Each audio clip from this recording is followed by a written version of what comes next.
Hi, I wanted to share with you the New Jersey state excused absences. There are 6, and only 5 of them apply to the Hillside Public Schools. The first one is for a religious observance, and a list of approved state excused holidays is released by the Commissioner's Office every year.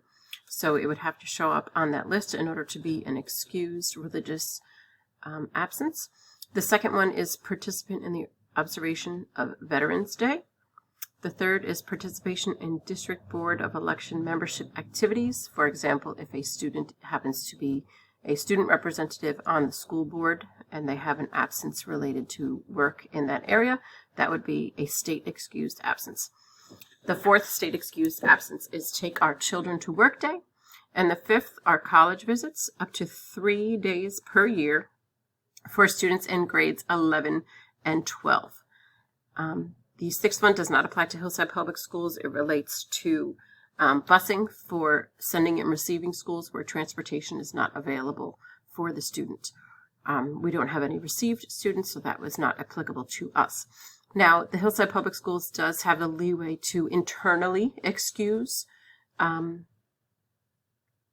absences for students if they are sick and they have a doctor's note, or should there be a family emergency or a death in the family. Those things are definitely excused internally, and that would be determined by the building leadership. But these state excused days don't count as a day in membership, so they wouldn't show up as an absence in Genesis at all. The internally excused days, we hold families harmless for those, so it would not be held against the student. If they were excused absences, we would not keep that from graduation or promotion to the next grade level. It would just be to monitor and make sure that our students are coming to school, because we want them to get the best out of every possible day here with us.